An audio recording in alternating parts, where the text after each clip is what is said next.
Je vous propose qu'on démarre tranquillement. Bon, je ne pense pas que tout le monde soit encore connecté, mais du coup, je vais donc me représenter, puis je vais représenter un peu l'ORTL le temps que les gens se connectent.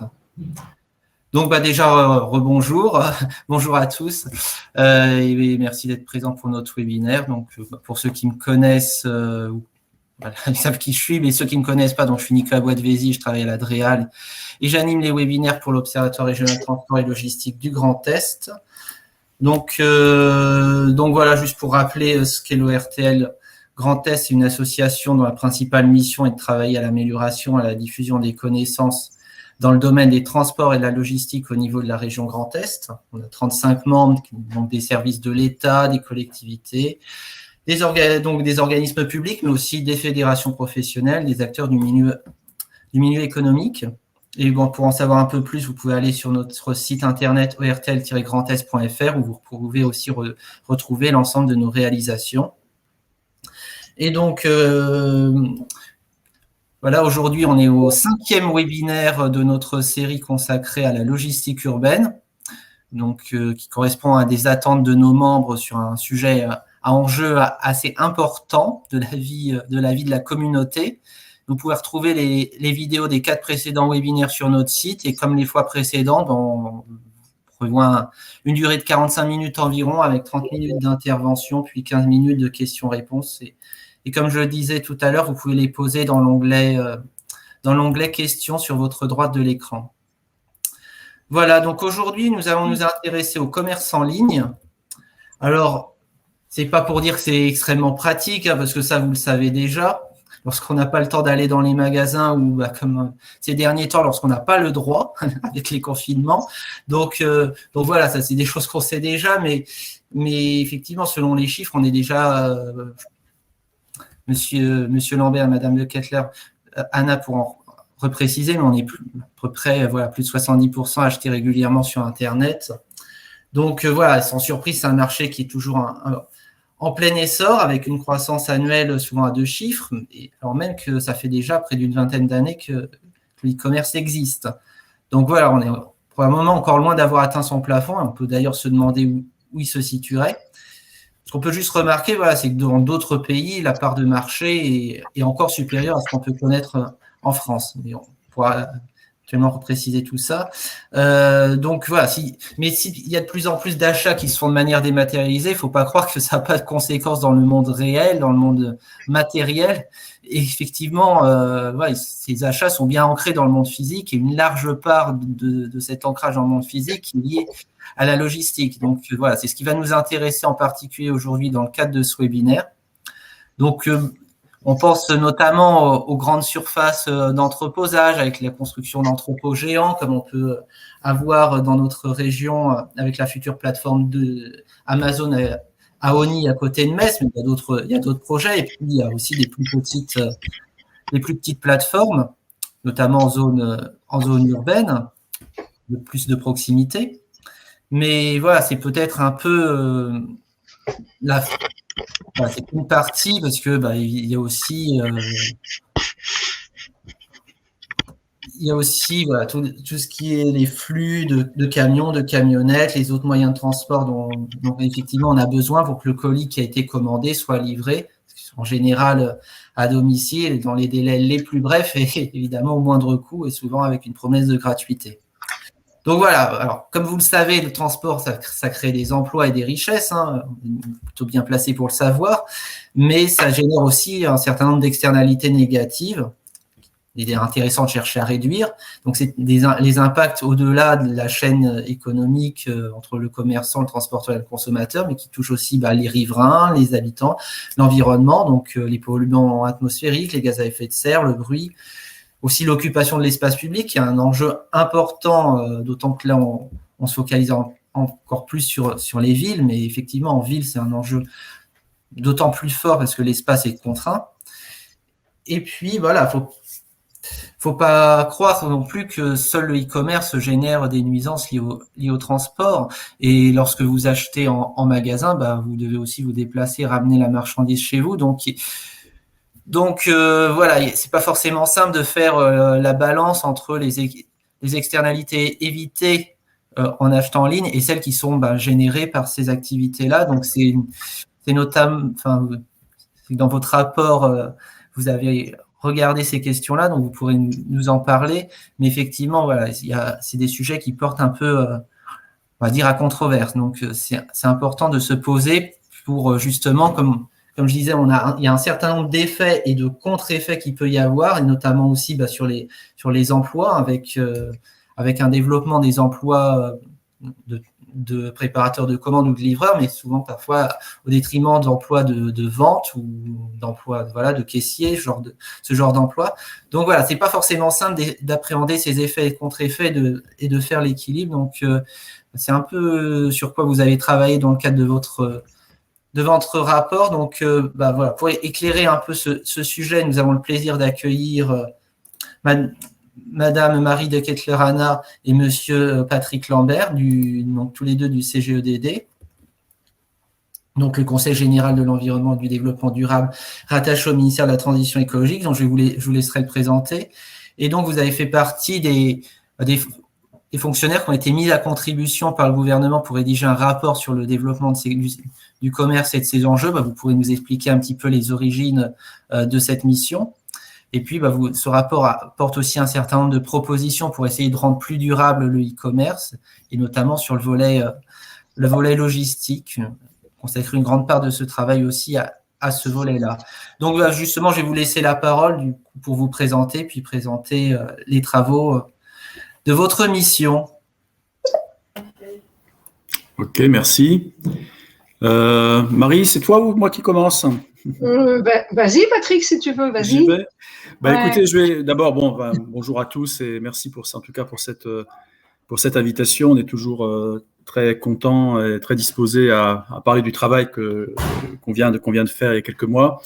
Un tout petit mot, donc CGEDD, donc ça a été dit, donc c'est le corps d'inspection qui est placé auprès des ministres, qui travaille sur commande des ministres sur divers sujets d'intérêt général. Et là, il s'agissait d'une mission qui était commanditée par pas moins de 7 ministres, donc ministre des Transports, ministre de la Transition écologique, ministère des Finances, et puis des secrétaires d'État. Voilà. Commandée au CGEDD, à l'Inspection générale des finances et à France Stratégie. France Stratégie qui est un organisme d'études qui est rattaché au service du Premier ministre. Donc les origines de cette commande, écoutez, je crois que tout simplement, vous l'avez dit, c'est un sujet qui n'est pas émergent, parce que ça fait 20 ans quand même que le commerce en ligne se développe en France. Ceci étant, on arrive maintenant effectivement à des positions très significatives du commerce en ligne dans pas mal de domaines, et on se rend compte finalement en gros, si je le dis très vite, d'une espèce d'inadéquation. Le commerce en ligne n'est pas pris en compte de façon très précise, suffisamment en tout cas, par les différentes réglementations qui datent des périodes d'avant.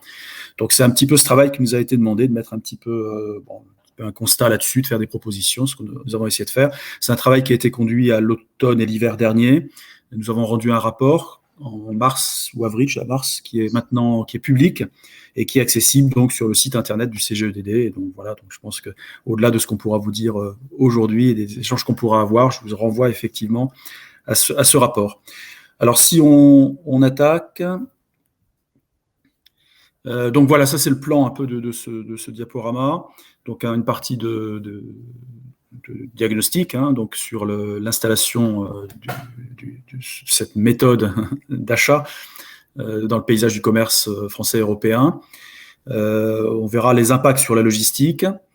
On verra les difficultés que ça peut poser, en tout cas les questions que cela pose dans l'ensemble des champs. Et donc, effectivement, on propose un certain nombre de pistes d'évolution. Voilà. OK. Donc, le développement du e-commerce, vous l'avez déjà dit, donc c'est une croissance qui est régulière, plus de 10% par an, encore plus effectivement en période Covid. Et on arrive maintenant à des chiffres qu'on est à très significatifs. On est passé de 10 à 13% de l'ensemble du commerce physique. 14 détail en France. 14 avec la crise. C'est passé à 14. Oui. Alors à la fois, La croissance est rapide, 14, c'est que 14, hein, enfin bon quand même, ça commence à être significatif. C'est des proportions très comparables à ce qui se passe aux États-Unis ou dans d'autres pays d'Europe continentale. C'est moins que ce qui se passe au Royaume-Uni ou en Chine. Ok. Peut-être j'y vais là-dessus, Vas-y. Patrick. Vas-y. Oui, alors en fait, le e-commerce, bien sûr, c'est un peu une banalité que de le dire, mais il est intéressant de s'y attarder un instant, correspond à des évolutions de la société, on peut dire à une individualisation de la consommation. Il faut mesurer que Amazon offre 200 millions de références par rapport à quelques centaines de milliers dans un hypermarché, et on voit bien par rapport à un commerce, un plus petit commerce. Donc, avec des avantages sur les gains de temps et puis les facilités de la consommation en ligne, sans doute un effet baissier sur les prix aussi par la visibilité que ça donne. Donc, c'est une tendance forte. Il importe cependant de remarquer que nos concitoyens plus âgés ou le secteur de l'alimentaire sont beaucoup moins impliqués dans cela, même si là aussi les tendances évoluent, et que une fraction significative de la population n'utilise pas le commerce en ligne, que ce soit pour des raisons de choix, mais aussi pour des questions de fracture numérique, d'isolement, de difficultés sociales. Donc c'est important d'avoir en tête aussi cette question tout de même de la fracture numérique. Voilà. Donc on peut passer à la diapositive suivante. Alors, s'il y avait peut-être à ce stade qu'une seule chose à retenir et que nous avons nous-mêmes presque découvert, en tout cas approfondi, c'est qu'il n'y a pas le e-commerce avec grande majuscule. En fait, il y a différentes formes de e-commerce. Ça, c'est très important parce qu'on verra après pour les incidences économiques, écologiques, sur l'emploi sociétal, on verra que ça compte beaucoup. Donc, on a un paysage très diversifié. Hein. On a ce qu'on appelle les pure players internationaux qui sont basés en dehors de l'Union européenne, tel Alibaba, ou dans l'Union européenne, tel Amazon. On a des pure players, c'est-à-dire qui ne se consacrent qu'au commerce en ligne français, Cdiscount BP par exemple. On a les grandes sociétés omnicanales de la grande distribution français, Leclerc, Carrefour, Fnac Darty, Decathlon, qui ont pris, nous y reviendrons, qui ont pris ce tournant du e-commerce tout en continuant la vente physique. On a des industriels et des commerçants petits et grands qui vendent en ligne, puisque du coup, ça donne accès à un marché très vaste.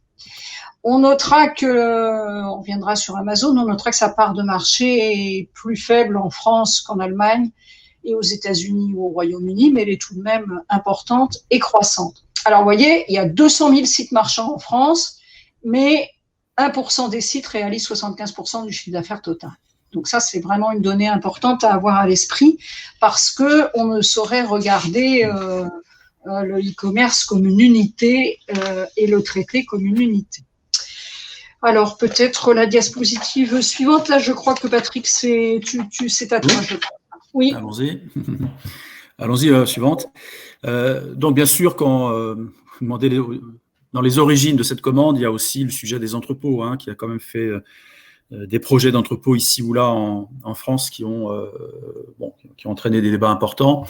Donc, c'était l'occasion de faire un petit peu un point sur l'impact du e-commerce sur les besoins en entreposage. Alors, d'une façon générale, tout secteur confondu, il y a eu beaucoup de construction d'entrepôts depuis ces dernières années, quasi doublement en 5 ans. La part relative des entrepôts dans le foncier économique augmente tendanciellement et la taille moyenne des entrepôts augmente puisqu'on est passé on a une moyenne de 18 000 m² pour les entrepôts existants et on est plutôt à 30 000 m² pour les constructions effectuées, tout confondu, hein, sans chercher ce qu'il y a dans l'entrepôt. Alors bien sûr, si on ramène à la consommation annuelle de terre, d'artificialisation, on est à moins de 1%. Donc on se dit finalement, bon, le sujet du zéro artificialisation net, c'est pas là que ça va se jouer. C'est probablement sur des choses plus classiques, sur l'habitat et le reste des activités économiques. Ceci étant, c'est un flux en croissance Et il peut y avoir des impacts environnementaux locaux très importants, puisqu'on parle maintenant d'entrepôts qui dépassent les 100 000 m², voire des fois 150, 170 000 m² de surface d'entreposage. C'est considérable. OK. Suivante. Alors les entrepôts, voilà, bon, une tentative là de cartographie des entrepôts. Répartition traditionnelle sur les axes de flux, hein, donc nord, l'axe Hauts-de-France, région Île-de-France, Lyon, Rhône, Marseille, le long du Rhin également. Donc ça, c'est une implantation classique des activités logistiques. Mais maintenant, on se rend compte qu'il y a une diversification et les entrepôts arrivent finalement un peu partout sur le territoire français, en tout cas du côté des bassins de consommation, et c'est normal. En général, en marge, en périphérie des grands bassins de consommation, avec le phénomène assez classique, on a rencontré plusieurs fois, de très grands entrepôts qui sont juste à la frange extérieure d'une métropole. Donc, ils s'installent sur une intercommunalité voisine d'une métropole pour desservir cette métropole. On parle là des grands entrepôts, mais il y a bien sûr aussi tout le travail d'entrepôts de distribution locale qui lui aussi se maille le territoire de plus en plus finement, à toute échelle, hein, y compris des micro-entrepôts de distribution de grande proximité. OK. Alors, de plus en plus de livraisons. Ce chiffre a été repris, hein, d'ailleurs. Hein, il y a plus de 1 milliard de colis livrés chaque année. Hein. Ils sont livrés majoritairement à domicile. Il y a, en deuxième position, il y a les points relais, hein, qui sont quelque chose qui fonctionne pas mal aussi. Ceci étant, notre étonnement, ces points relais, ça fonctionne, mais plutôt en baisse. Donc, c'est vraiment le domicile qui domine. OK. Alors, peut-être là, on va donc s'arrêter. Patrick le mentionnait en introduction. On va s'arrêter sur les aspects controversés qui, évidemment, se sont aiguisés avec la crise Covid. Alors, il y a un bilan environnemental qui est discuté. Vous connaissez les analyses ou les positions en présence. L'approche de la mission, c'est bien sûr de dire que le bilan en termes de gaz à effet de serre du commerce en ligne doit s'analyser, se prendre en compte sur toute l'analyse du cycle de vie du produit. Et si on fait l'analyse du cycle de vie des produits vendus en ligne, on voit que ce qui est prépondérant par rapport au bilan carbone, c'est la production primaire. Dit autrement, on pourrait dire, c'est par exemple pour des biens importés de Chine, c'est le carbone qui a été émis pour les produire et qui donc est rattachable au bilan carbone qui est importé par notre pays. En réalité, là, il y a débat. Il y avait même débat au sein de la mission, c'est-à-dire qu'on pourrait dire oui, mais bon, de toute façon, dans les hyper, dans les grandes surfaces, c'est pareil, c'est les mêmes produits.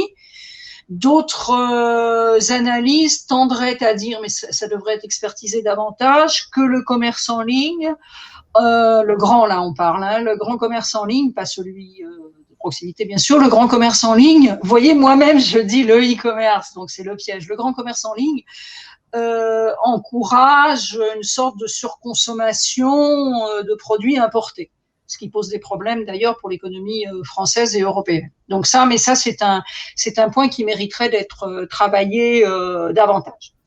Ensuite, évidemment, si on est en aval, on a les différentes étapes d'entreposage et de distribution.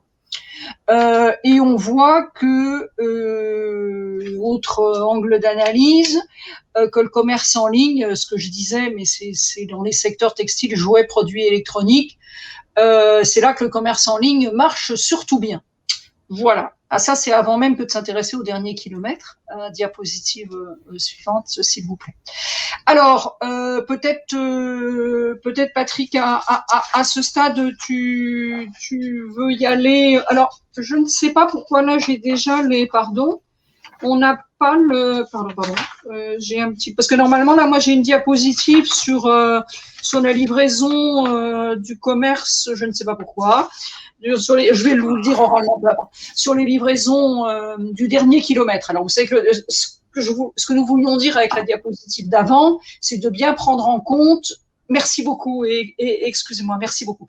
Donc, ce qu'on voulait dire, c'est qu'il faut bien prendre toute l'analyse du cycle de vie. Cependant, la mission, bien sûr, s'est penchée avec la plus grande attention, puisque c'est aussi très controversé, sur la livraison du dernier kilomètre. Alors, le bilan environnemental, d'aucuns disent ah ben il est formidable, vous savez, c'est le raisonnement un peu intuitif. Ah ben oui, plutôt que tout le monde prenne sa voiture pour aller au supermarché, ben là c'est mutualisé, c'est optimisé, c'est très bien. Ça c'est quelque chose qu'on peut entendre. Mais on observe cependant que la distance à parcourir augmente. Patrick faisait allusion aux franges des aires métropolitaines, donc on le voit. On sait, il le disait aussi, que les livraisons sont de plus en plus à domicile et avec des paniers toujours plus faibles.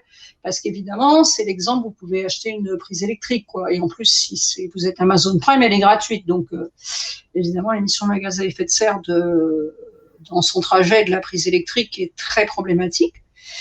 Ça dépend, c'est la palissade de l'optimisation du remplissage des camions et des distances parcourues. Là, les participantes connaissent cette problématique très, très parfaitement. Donc, évidemment, on sait que la logistique j'ai découvert qu'on dit un métier de centimier, en tout cas une nécessité, comme les marges sont faibles, d'optimiser fortement.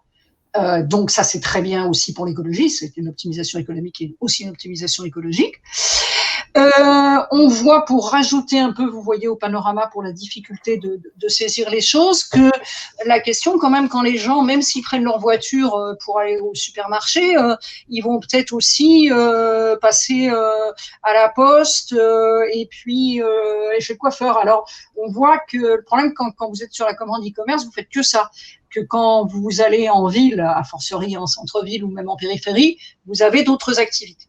Et puis, alors là, nous y reviendrons dans les recommandations, c'est qu'il y a une course à l'extrême rapidité qui pose des problèmes parce qu'on peut considérer que les livraisons ultra rapides, moins de 24 heures, ont un impact GES dégradé. Voilà, donc je vous invite à voir la baisse, la colonne de droite là, quand même intéressant, hein, la baisse du panier moyen, donc cette sorte de fragmentation là aussi. Merci. Alors, donc, du coup, il faut revenir sur l'image d'avant, excusez-moi. Merci, Patrick. Ouais. Alors, on a bien sûr regardé finalement ces questions, comment ces questions sont prises en compte dans la planification territoriale, dans l'aménagement territorial. Alors, on s'est rendu compte, mais bon, je pense que vous êtes familier de ça, hein, c'est que les documents de planification, en général, quelle que soit l'échelle, intègrent peu les enjeux logistiques. Autant on parle facilement et de façon détaillée de transport de passagers, autant les transports de marchandises, bon, on en parle vite fait, quoi. Hein. Pourquoi ? Bon, je crois que aussi pour une question d'entremêlage des compétences, hein, puisque des compétences du côté de l'État, du côté des régions, du côté des départements avec les routes départementales, du côté des intercommunalités, voire des villes. Donc, pour s'y retrouver, c'est pas toujours évident. Les récentes évolutions législatives ont renforcé l'échelon régional. Et bon, nous, on a regardé, finalement, il y a quelques SRADET qui parlent de transport de marchandises. En général, c'est quand même assez léger, hein, dans les SRADET ou dans les SCOT et les PLU à l'échelle communale. Donc, le fait que finalement, il n'y a pas de schéma global très pensé sur ces sujets de logistique et d'implantation des entrepôts, ça a des conséquences, hein, qu'on a quand même pu constater. C'est que du coup, l'intermodalité, c'est pas du tout une évidence. Hein. C'est-à-dire que quand les gens qu'on interrogeait, les transporteurs qu'on interrogeait, les logisticiens qu'on interrogeait en disant mais bon, et pourquoi pas le faire la voie d'eau, vous nous regardez, vous savez, c'est un peu compliqué, hein, le e-commerce, la rapidité, etc. Oui, mais bon, pour autant, aux Pays-Bas ou même en Allemagne, c'est quelque chose qui se fait plus couramment. Et on pense vraiment que la desserte amont, en tout cas des entrepôts, l'alimentation des entrepôts depuis les ports maritimes, pourrait vraiment être faite par mode densifié. Aujourd'hui, en France, c'est clairement très rarement le cas. Les zones logistiques qui existent sont peu denses. Les exemples, on a quelques exemples de réutilisation de friches, mais c'est quand même pas très facile à faire, on le sait. Et on a constaté, bien sûr, des concurrences entre les territoires. Les professionnels de l'immobilier logistique savent là-dessus effectivement faire jouer la concurrence. Le résultat de tout ça, c'est aussi un éloignement progressif, c'est aussi une question de charge foncière. Hein. C'est sûr que sur un terrain bien situé en bordure, très près d'un centre, ce sera quand même plus intéressant de faire du bureau ou un programme de logement, un programme mixte logement-bureau, plutôt que faire un entrepôt. Quand un entrepôt bien situé, ancien et démoli, c'est pas pour refaire un entrepôt, c'est pour plutôt faire un programme d'activité économique. Et les entrepôts s'éloignent, ce qui n'est pas très bon pour notre sujet. Ok. Suivante. Alors, merci. Oui, alors le deuxième élément controversé et très important à éclairer et aussi très difficile à éclairer, c'est l'impact sur l'emploi et les équilibres économiques. Donc, pour vous résumer, notre travail dans la mission de nos collègues de l'IGF, on y reviendra, il y a un manque de données. En fait, c'est surtout les données de la FEVAD, des acteurs du secteur, mais il y a un manque de données publiques. Nos collègues de l'Inspection générale des finances ont fait un travail considérable et ce que nous en retiendrons, c'est que le e-commerce a un effet négatif sur le commerce, je parle en termes d'emploi, sur le commerce de détail et un effet positif sur la logistique. En gros, c'est ça. Alors, si on va un peu plus sur la question commerce de détail, on comprend bien que, et c'est ça aussi qui rend les choses difficiles, c'est que les emplois, par exemple, que Amazon ou d'autres mettent en avant comme création, qui sont une réalité, ne correspondent pas, le type d'emploi créé ne correspond pas au type d'emploi détruit. Évidemment, être agent de préparation chez Amazon, c'est pas la même chose que d'être commerçante de centre-ville. Ce qui est préoccupant, c'est que le commerce de détail, et bien sûr dans le commerce de détail, on inclut aussi les hyper, les grandes surfaces, on n'est pas que sur le commerce de centre-ville, il crée déjà moins d'emplois depuis 2002. Donc il est déjà, si on ne met pas trop au début des années 2000, il n'y avait pas beaucoup de e-commerce, je crois, après peut-être même pas. Là déjà, la situation n'était pas brillante. Et ce qu'on observe, ce qui est important d'avoir à l'esprit, c'est que les commerces qui sont dans les secteurs les plus concurrencés par le commerce en ligne, perdent des emplois depuis 2010, ce qui n'est pas le cas dans l'alimentaire, par exemple, où le commerce en ligne est peu présent. Et puis, on peut considérer que dans le commerce en ligne, il y a une intensité en emploi plus faible que dans le commerce physique, puisque évidemment, dans le commerce en ligne, c'est vous qui faites une partie des choses, les questions et les réponses que vous feriez vous poseriez des questions, le vendeur ou la vendeuse vous répondrait, là vous faites les questions et les réponses, etc. Et sur toute l'installation et tout. Alors par contre, sur la logistique, on observe, alors on n'arrive pas là aussi pour des questions de nomenclature à isoler la logistique du haut e-commerce de la logistique générale, mais on voit bien que bien sûr le grand e-commerce implique une intensification, une augmentation de la logistique, et depuis 2010, elle a connu une évolution forte en matière d'emploi salarié. Donc, il y a une part qui est attribuable au e-commerce. Voilà. Alors, on a appelé ça des signaux de rupture qui sont préoccupants. C'est-à-dire que ce qu'on a, on peut dire, Patrick, presque découvert dans les entretiens. Donc, dans une mission comme ça, bien sûr, nous nous attachons à dialoguer, à interroger toutes les parties prenantes, depuis la représentation nationale jusqu'aux élus locaux, en passant par les grandes et les petites entreprises, les associations, nos services, etc., de manière à avoir bien un panorama complet. Et ce qui est frappant, c'est que les grandes enseignes françaises du secteur nous ont décrit la situation extrêmement tendue dans laquelle ils se trouvent, principalement, pas que, autour de la question de la livraison gratuite. Puisque c'est Amazon qui fixe le standard ou Alibaba, et que tout le monde est obligé de s'aligner. Alors, comme c'est des secteurs où déjà les marges ne sont pas énormes, évidemment, ça tend les choses. La rentabilité du magasin tend à disparaître. Là, on sait déjà que les relations de la grande distribution avec la sous-traitance, c'est très difficile pour les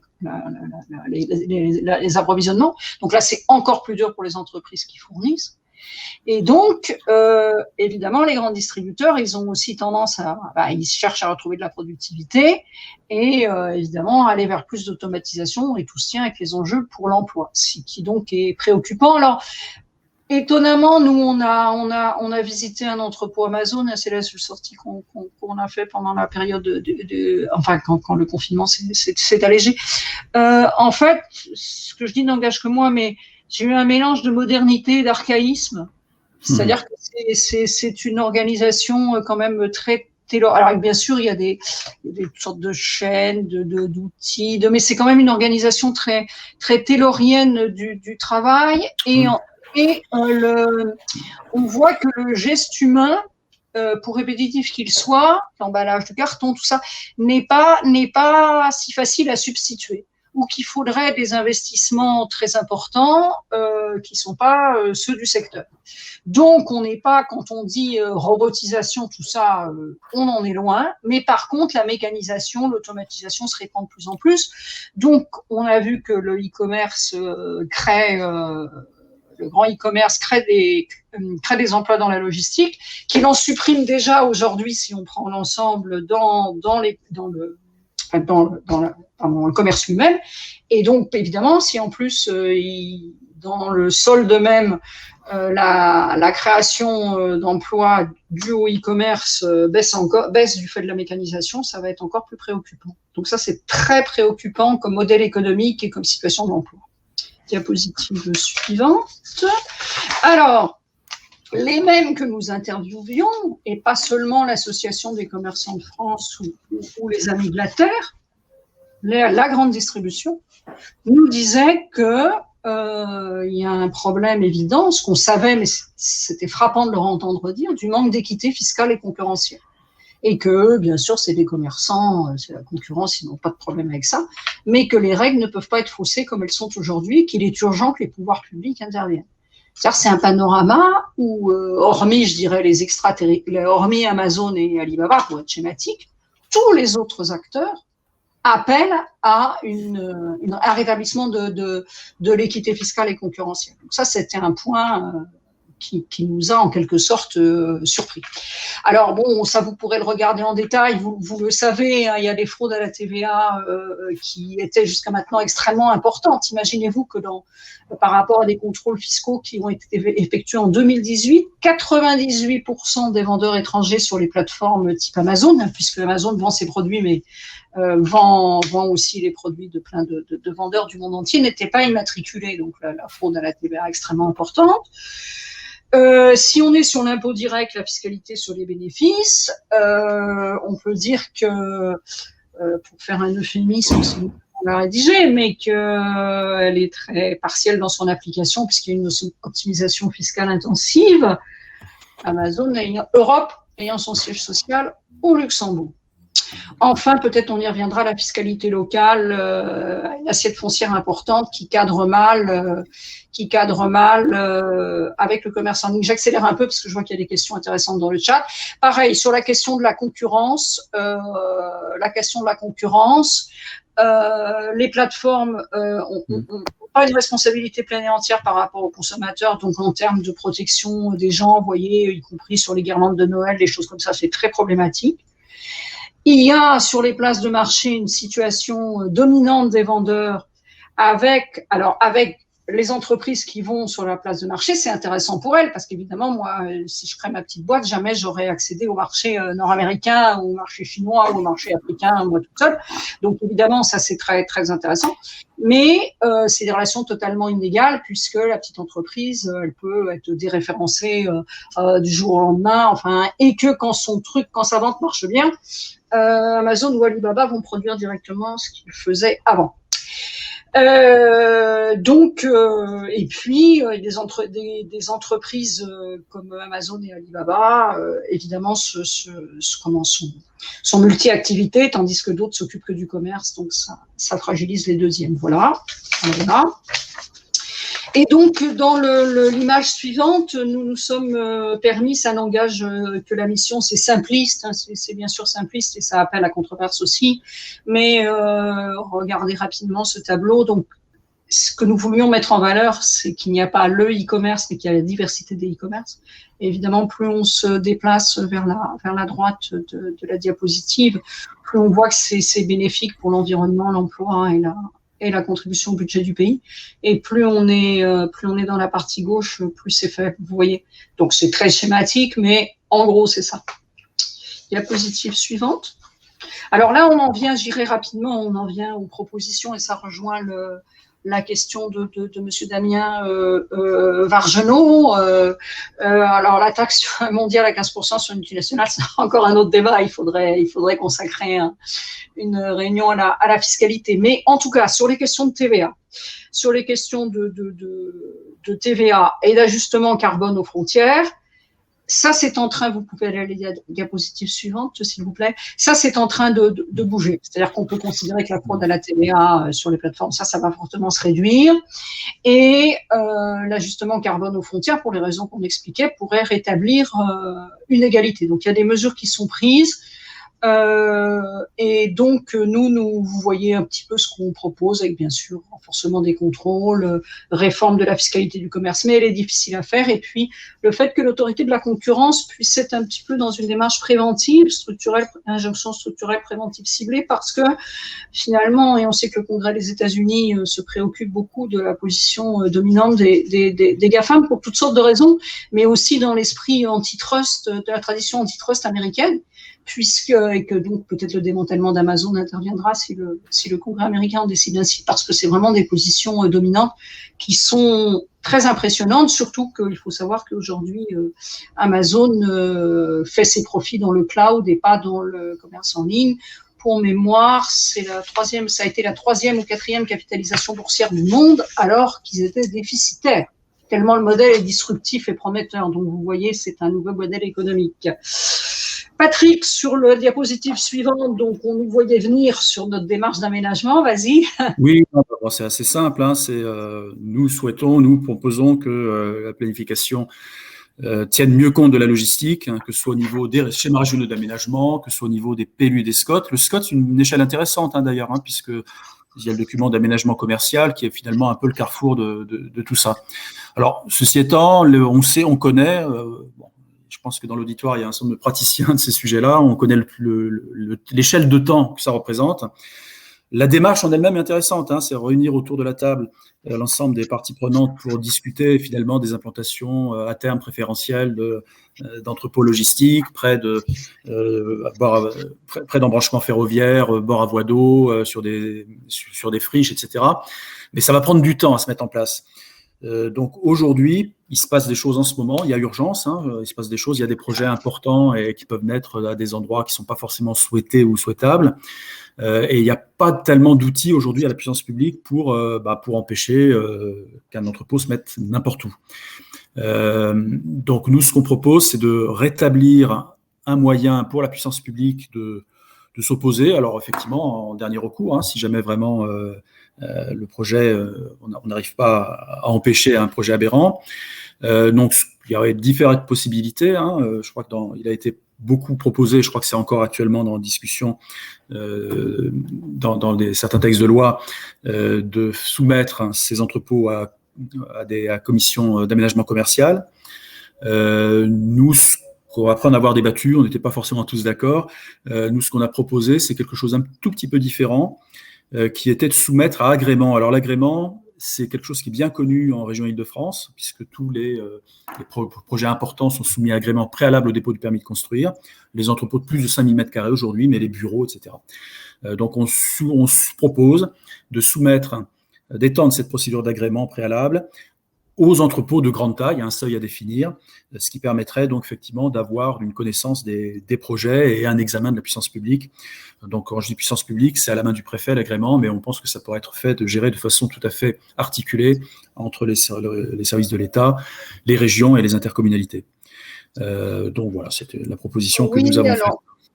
Vous savez peut-être que effectivement Patrick faisait allusion, que dans le débat parlementaire sur le projet de loi climat résilience, la question que les entrepôts ne soient pas intégrés dans les évolutions, dans l'interdiction d'artificialisation des sols par les autres types de commerce est très controversé.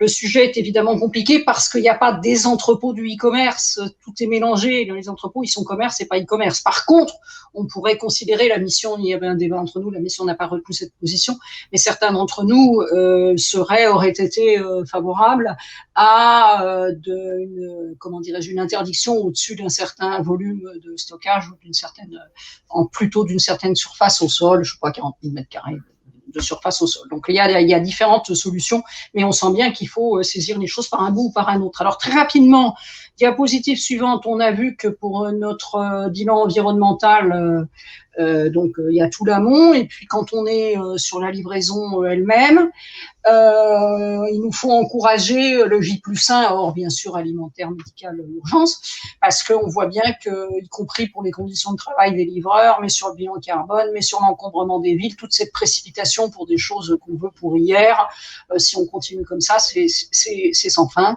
Donc on est pour encourager le J+1, et puis flotte décarbonée, traitement des emballages, etc., etc. Bien sûr.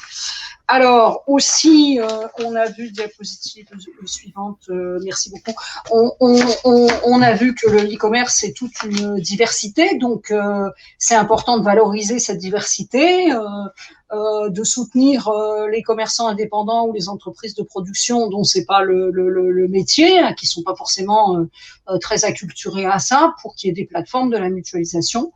Et puis, comme on travaille aussi bien sûr dans la perspective européenne, puisqu'on est dans des échelles du local au mondial, en passant par l'Union européenne, on appelle de nos voeux l'émergence d'un acteur européen du commerce en ligne. Alors non pas dans une entente, mais plutôt, vous voyez, dans les partages de catalogues pour donner une profondeur et être en mesure de faire que ce ne soit pas la Chine et les États-Unis qui remportent tout.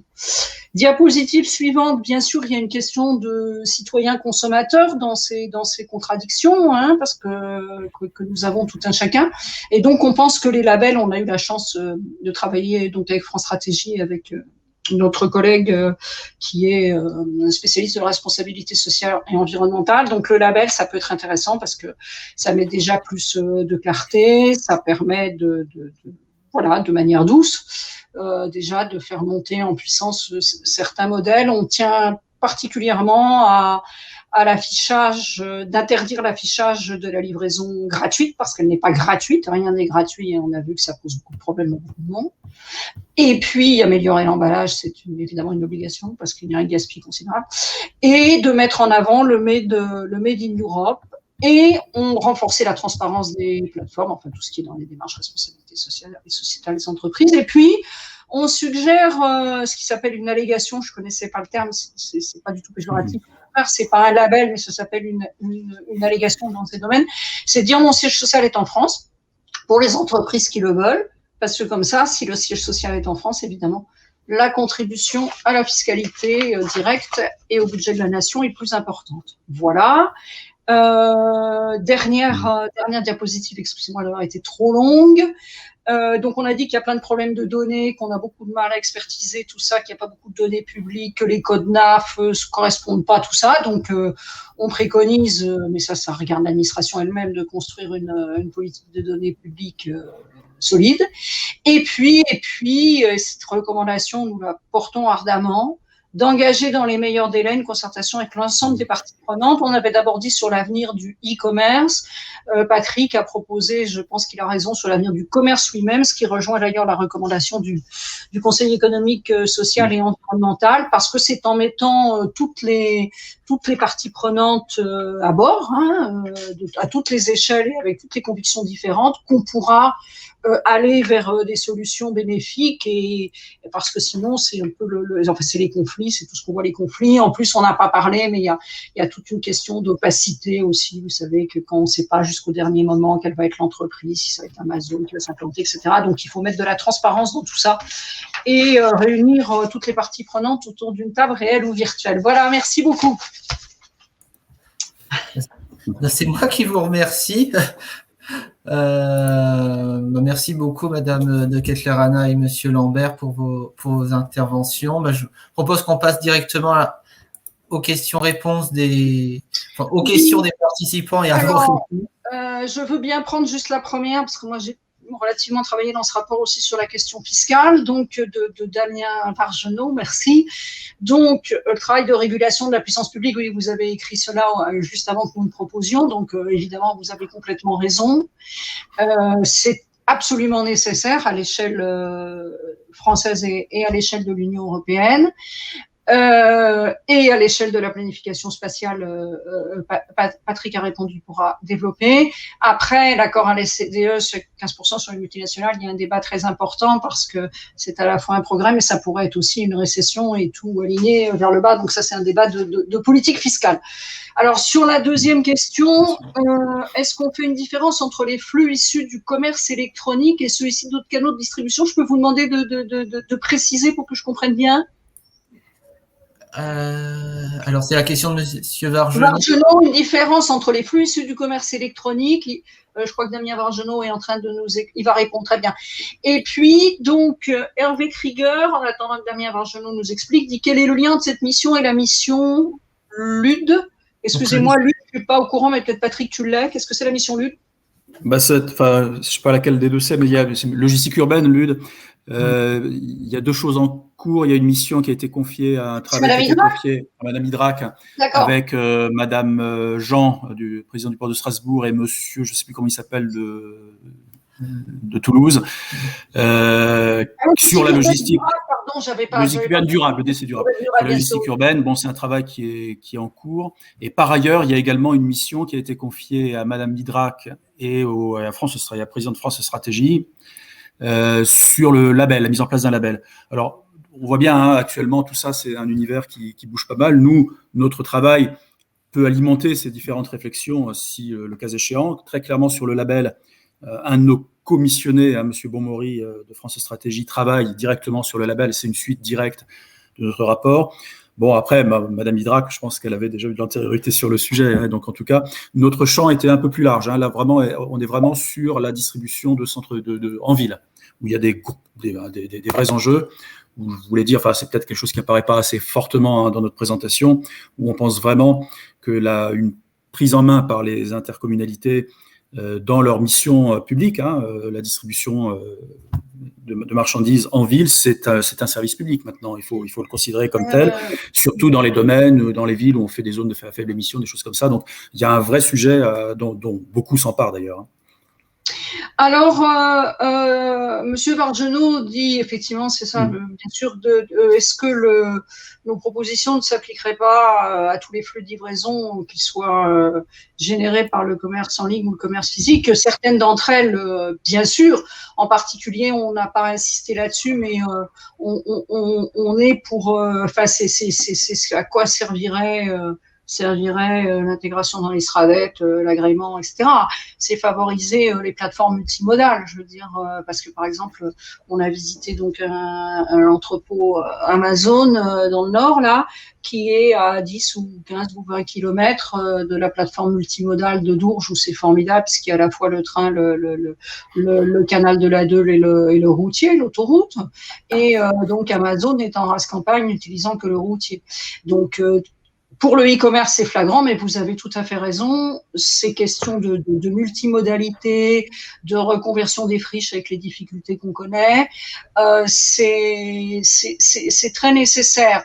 Alors, il y a effectivement ces propositions-là, parce que d'ailleurs aussi, D'ailleurs, il y a aussi les livraisons qui viennent des magasins physiques, il y a aussi les drives, il y a toutes sortes d'hybrides. Donc là, vous avez raison. C'est sans doute sur les questions de concurrence et de fiscalité que là, il est urgent d'agir par rapport aux grands, pas par rapport au e-commerce dans son ensemble, par rapport aux grands du e-commerce, parce que sinon, ils vont être dans des positions qui font que leurs concurrents ne pourront plus rattraper. Donc, vous avez tout à fait raison. Pour une partie, c'est commun, et pour une autre partie, c'est spécifique par rapport aux majors, surtout étrangers du e-commerce. Oui, c'est le débat sur les entrepôts d'ailleurs. Hein. C'est-à-dire que des entrepôts strictement dédiés intégralement au e-commerce, il n'y en a pas tant que ça. Hein. Il y a ceux d'Amazon, il y en a un de comment il s'appelle le français, de Cdiscount. Il y en a un de Halo Pneus, mais enfin, je veux dire, il y en a pas beaucoup. La plupart des entrepôts aujourd'hui qui se construisent sont des entrepôts mixtes, ceux de la grande distribution, avec des marchandises stockées indifféremment, et une partie, le bout de l'entrepôt, qui est dédié donc au colisage et à l'expédition. Donc du coup, identifier les entrepôts du e-commerce, c'est compliqué. Alors ça peut se faire après en faisant des ratios de chiffre d'affaires, etc. Mais c'était pas des choses faciles à faire. Et c'est un des sujets sur lequel bute d'ailleurs, je pense, la réglementation actuellement, sur la bonne compréhension de ces entrepôts. Oui, parce que c'est une réalité économique nouvelle. Et donc, la loi, les textes, la réglementation ne sont pas équipés pour cela. On n'a pas le temps d'en parler maintenant, mais il y a des enjeux de fiscalité locale très importants, etc. Donc, on n'arrive pas à saisir cet objet entrepôt du e-commerce parce qu'il est mixte, parce que c'est très complexe fiscalement, parce que ce n'est pas un équipement industriel, mais ce n'est pas non plus un équipement commercial. C'est une sorte d'ovni. Parce que la réalité économique, comme toujours, ou comme sociale, précède la loi et c'est pas grave. Mais là, avec les accélérations de temps, si la loi, la réglementation, ce qu'on veut, les règlements européens ne reprennent pas la main, on risque d'arriver à une situation irréversible. Oui, alors Michael Vignon demande s'il y a eu des études sur les conséquences. Oui. Alors, bien sûr, et ça, c'est une question controversée, importante, et pour lesquelles la mission recommande de poursuivre les travaux. Donc, en fait, il y a une note célèbre de Mounir Majoubi, l'ancien secrétaire d'État, vous avez peut-être connaissance de cette note, sur la destruction d'emplois. Il y a des études américaines, des États-Unis, je veux dire, des États-Unis, oui, bien documentées sur les suppressions d'emplois. Il y a, dans le même temps que notre mission, deux études qui ont été menées, une à la demande de parlementaires européens impliquant les Amis de la Terre, et une à la demande d'Amazon, à peu près sur les mêmes sujets. En particulier, Amazon se centrait sur le bilan écologique, environnemental de la livraison. Ces deux, que ce soit l'étude commandée par la parlementaire européenne ou que ce soit l'étude commandée par Amazon, les deux ont fait appel à des scientifiques, enfin des économistes, à des chercheurs de très bon niveau et des chercheurs qui ont fait leur métier de chercheur, et c'est pas du tout des études biaisées.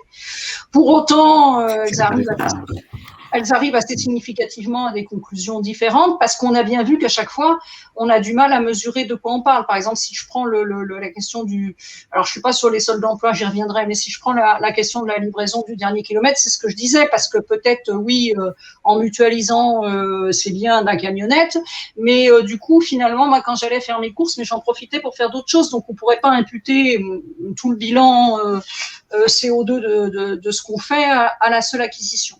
Sur le commerce, c'est encore plus difficile parce que les emplois… alors, on n'a pas parlé du qualitatif aussi. Alors, le qualitatif, c'est pareil. Le qualitatif, il est assez paradoxal et controversé. C'est-à-dire, on peut dire, je vais être schématique, c'est le grand argument d'Amazon, de dire, et c'est pas faux, et c'est même vrai, que du coup, dans les entrepôts, par rapport à des personnes non qualifiées dans des bassins d'emploi en déprise, où Amazon aime beaucoup s'implanter, ça crée du travail. Ça, c'est vrai. Et de dire aussi que c'est des métiers où, si on est persévérant, on peut progresser. Ça, c'est vrai. En même temps, on a vu les conditions de travail des gens, 3-8, alors qu'on n'est quand même pas dans les aciéries, donc c'est pareil, les 3-8 pour alimenter les rayons, c'est un peu… Voilà, on en pense ce qu'on veut. Sur une musique à fond, 24 heures sur 24, avec ce qu'on sait, les pressions sur les syndicalistes, etc. Donc après, tous les points de vue citoyens sont dans la nature. Mais sur la question du solde d'emploi, la question, c'est que oui, ça va créer ce type d'emploi. Mais du coup, la destruction des emplois de centre-ville ou des petites PME, c'est pas les mêmes emplois. C'est pour ça que c'est très difficile, y compris pour les économistes rigoureux et sérieux, d'établir ça. Donc nous, qu'est-ce qu'on a dit ? On a dit l'un dans l'autre, entre le e-commerce et la logistique, ça s'équilibre. Et on a dit attention sur le e-commerce, même sur le commerce, parce que d'une part, ça met en difficulté nos entreprises françaises et européennes, mais parce qu'en plus, va y avoir de l'automatisation, etc. Donc, ce que je dis est vague parce que je ne suis pas au niveau pour expertiser ça, mais il faut que des gens compétents aillent plus loin dans l'expertise.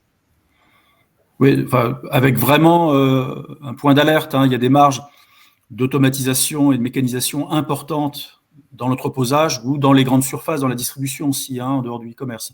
Donc, attention, c'est des choses à vraiment suivre à court terme.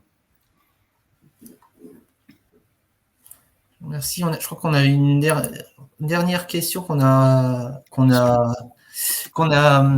passée. C'était Madame Paradis qui demandait si vous aviez aussi analysé les pratiques de dropshipping, parce que vous aviez parlé des markets. Ah pardon, je n'ai pas vu la question de Madame Paradis. Excusez-moi, je ne l'ai pas vue. Il n'y a pas de souci. Je la vois pas, non, elle est où? C'est les drives, c'est ça? Le dropshipping, donc un peu les plateformes qui font comment on pourrait dire, des sites qui sont juste une vitrine et qui derrière sont un peu des presse-boutons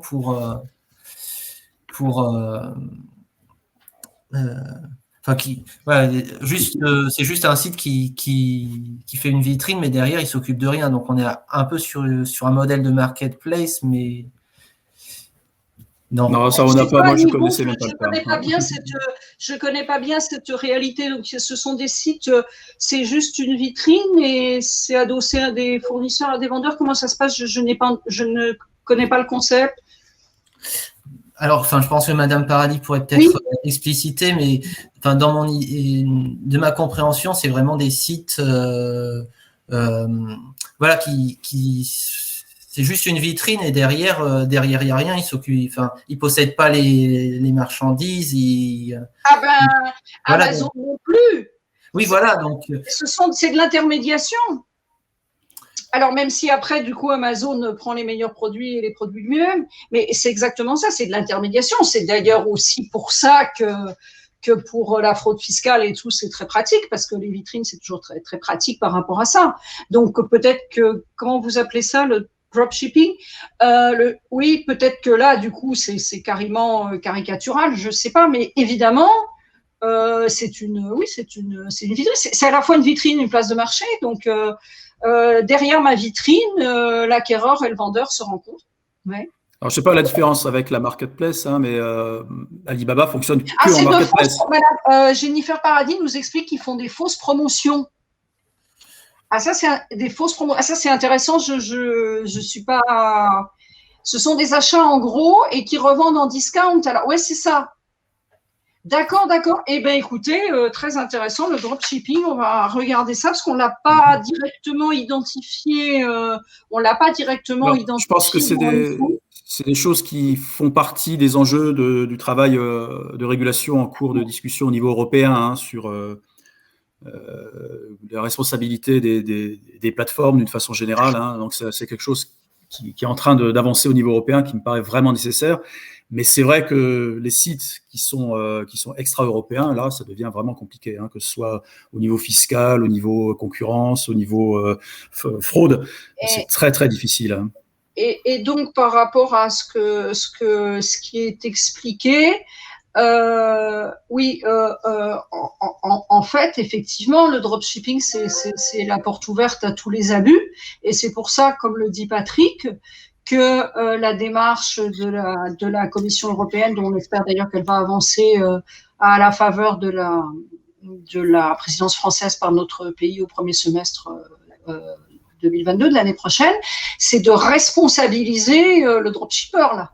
C'est-à-dire de responsabiliser le site, la vitrine, qu'il ne possède pas les biens, ça n'est pas le sujet. Lui, il est tenu pour responsable et après il se débrouille. Et donc, voilà.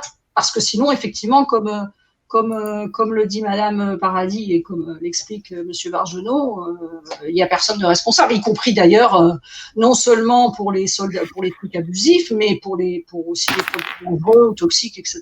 Donc, c'est important. Ou pour le paiement de la TVA, bien sûr. Bon, je suis désolé, mais je vois l'heure qui tourne est déjà 15 heures. Oui, bien sûr. Donc, je pense qu'on va peut-être s'arrêter là parce qu'on a déjà débordé d'un quart d'heure. Donc, déjà, merci à tous ceux qui sont restés. Mais franchement, enfin, moi, j'ai pas trop voulu vous couper parce que je trouvais que c'était très intéressant. Donc, déjà, merci à tous les deux pour vos interventions puis vos réponses aux questions. Je vais juste faire une dernière précision. Voilà, pour vous dire que c'est aujourd'hui le dernier webinaire avant la pause estivale.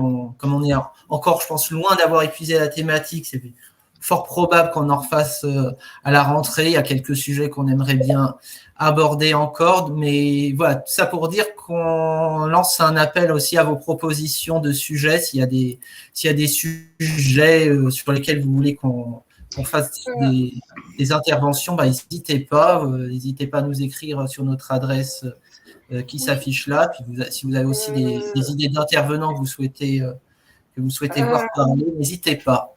Et peut-être juste une toute petite page de publicité pour les DREAL. La question était posée sur les impacts sur l'emploi, sur les territoires, etc.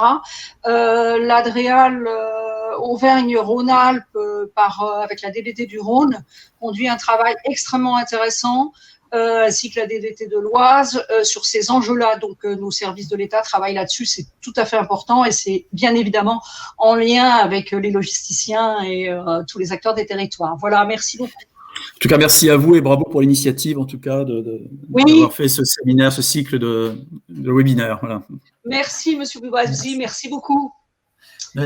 Et merci à vous deux et puis merci à tous les participants qui sont restés jusqu'au bout. Et merci pour ceux qui ont posé des questions. Voilà. Merci à tout le monde. Oui, bonne fin de journée, bon courage. Voilà, bonne fin de journée, bon week-end et puis bon été et puis bonnes vacances à ceux qui ont la chance d'en prendre. Merci beaucoup, merci. Au revoir. Au revoir. Au revoir. Oui, dis-moi. Ouais, dis-moi, je vais acheter